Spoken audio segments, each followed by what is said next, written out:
Hello, RotoGrinders. I'm KillaB, and I'm here for another installment of my lineup breakdown. We're going to look at my Week 12 lineup over on DraftKings. This lineup I was actually really confident in, so I actually stuck it into all my 50-50s and heads-up, so all my cash games, and then even in my leagues and GPPs. So you're going to see that I have a quarterback and wide receiver combo, so let's dive into it. So here, my quarterback wide receiver combo was the Brian Hoyer and DeAndre Hopkins hookup. So Brian Hoyer was actually a must play for me. He was home versus a defense that's just, been really bad versus quarterbacks. In fact, so bad that they're going to be breaking records. Passing yards given up, touchdowns allowed. The Saints have been brutal. Unfortunately, the pass offense was kind of shut down because of game flow implications in the second half. Just the Saints offense was not putting up points. So I believe Hoyer would have definitely returned a monster here. But unfortunately, the Saints offense could never get going. So we ended up getting 200 yards, 205 yards, 2 passing touchdowns. Gave us basically 3x. Hoyer's price was only $5,000 here. So at min value, he still basically returned value. And then moving on to running backs, Thomas Rawls here was my only must play. He was at home, favorable spread. Pittsburgh defense is actually pretty stout versus the run, but I just liked the game flow here. One thing to note on Thomas Rawls, he may be actually game flow dependent. He only received 1 target, didn't catch a ball, so just know that going forward. He got us 81 yards with a rushing touchdown, so basically return value. Let's see what his price was at $4,500. So yeah, he gave us 3x here, so that's not too bad. Then moving on to TJ Yeldon. This is the only running back I wasn't supremely confident in. I was thinking about Spencer Ware and Tevin Coleman in this spot, but they were my bubble boys. So Yeldon had the nut matchup at home in a game that Jacksonville was favored to win. So that doesn't happen too often.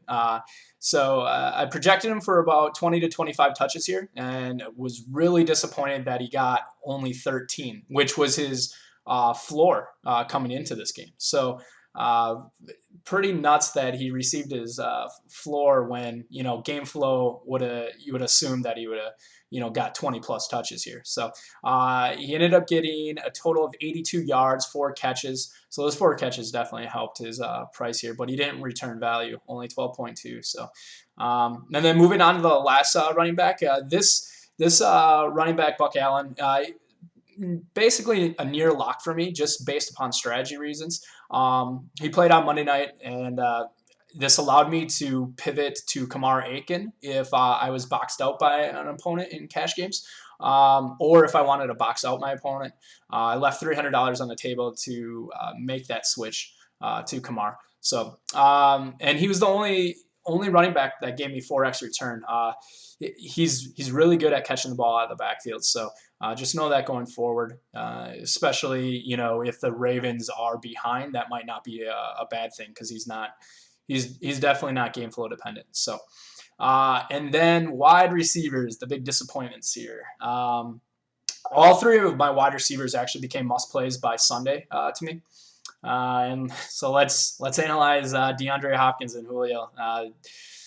Pretty disappointed here. These are their floors. Can't say too much here other than just expected a lot more. Julio had a really juicy situation that just kept on getting better by week's end. You didn't have Devontae Freeman. Leonard Hackerson was ruled out. And then Harrison Smith, the Viking safety, he's actually Pro Football Focus's #1 rated safety. He was ruled out. So he became easily my #1 rated wide receiver on the board. And then looking at the field report, seeing how low owned he was over on FanDuel, he was just a must play in my eyes. And 5 catches for 56 yards. You could tell how frustrated he was throughout that game. So really disappointed in that. And then DeAndre Hopkins, defended by Devin Breaux. Devin Breaux is definitely a good corner, but we have seen him fall down on numerous occasions, giving up touchdowns. But I'm going to blame his performance on the game flow here again. The Saints offense just looked terrible, and so Houston didn't need to throw the ball.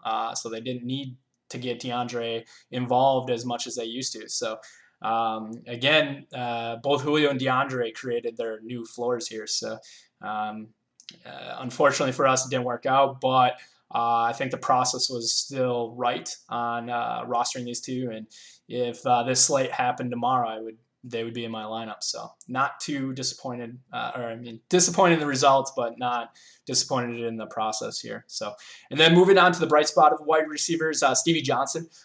Just loved his value against the defense that's been really bad against the wide receiver spot on the year. To get a number one wide receiver in a passing offense for this cheap is that's great.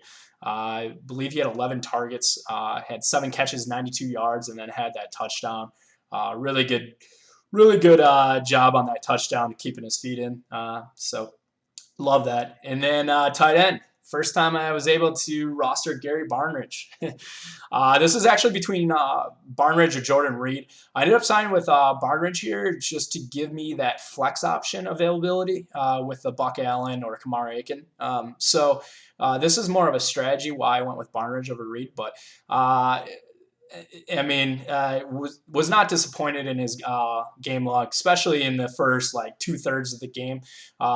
He had 11 targets, 7 catches, 91 yards. But his performance definitely took a hit when McCown got knocked out of the game. He actually didn't receive a catch at all in the last third of the game. So kind of upset about that, but what can you do? So and we just missed out on his yardage bonus here. So, and then defense. Cincinnati was actually my nut defense this week. They were playing at home, turnover-prone offense, big favorites. Loved everything about that. They didn't disappoint either. They had a sack, 3 interceptions, and defensive touchdown while holding St. Louis to 7 points. So pretty happy with that. And so like I said, I put this in everything. My total fantasy points is 134.1, which basically was at that bubble region at the 50th percentile. So in 50-50s, it was an interesting week to analyze.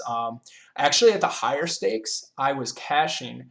And then as I moved down to lower stakes, I wasn't cashing. So this leads me to believe that just my opponents who probably are playing lower stakes, probably not as good as my higher stakes opponents, were producing better scores. So that's awesome. You're not gonna, not every week is the skilled opponent's gonna win. And this definitely was a week where the lower stakes guys had better days. So so this is a very average lineup.